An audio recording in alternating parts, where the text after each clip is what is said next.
But I remember when the first time told my bishop about the call I feel in my heart to become a chaplain, and eventually asking him to be released from the diocese for a couple of years.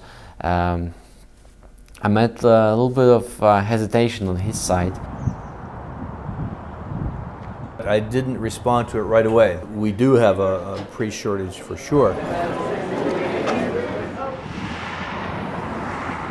My primary responsibility as a bishop, of course, is to my own diocese, my own diocesan church.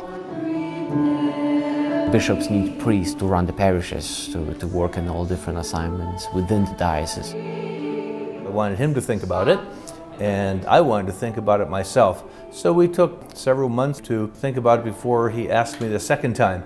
And that was the point at which we got more serious in consideration, because it is, first of all, a big step for him. You know, he's come here from Poland, but for him to go into the military service would be another big change for him. So it was a significant step for him, one that would involve his commitment for a good number of years, but also, again, a very significant sacrifice for our own diocesan church to lose the availability, the ministry of a fine young priest like Father Luke. When a priest leaves the diocese, everyone feels the impact. Beginning with the local parish that young man was a part of, people really get attached to their priest. He doesn't feel like a priest. It feels like you're talking to a friend, which I think makes it a lot easier, and he is really good at tying your faith into it without kind of feeling like, oh, I'm talking to a priest. He feels like just a normal guy. When a man leaves to go into extraordinary ministry, it's felt first at the parish level, it's also felt at the diocesan level, it's felt among the presbyterate, the brother priests that he has. Everyone feels it in a particular way. In the last 7 years, we've had 45 priests retire from active ministry. At the same time, we've lost 8 other priests for various reasons, through death or illness or leave of absence and so forth. In that same time, we've lost those 53 priests, we've only had 15 ordained. So we've had a net loss of 38 priests in the last 7 years in our diocesan church. And that will continue to be a challenge going forward, because we have so many priests who are reaching the retirement age or experiencing poor health after the age of 70.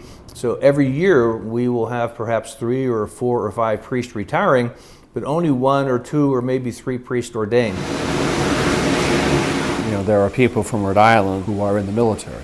And so the idea of, I think, a bishop giving up someone to the military ordinariate is, you know, just a kind of recognizing that he wants to be of service to his people as those people go on and move on into service-related positions, you know, all over the world.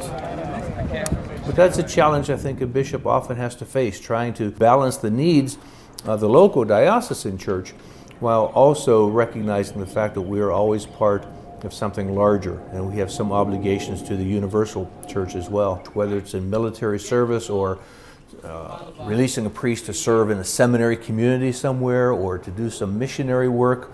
But that's a tough decision sometimes, and something we have to think about and pray about very carefully. It took some prayer and some convincing to actually convince him to the point when he said, yes, you can start pursuing that call. I know that you are serious about it, and I believe that's where God wants you to be at this part of your life. Father, bless the chosen shrine, wherein the architect divine, whose hand contains the earth and sky.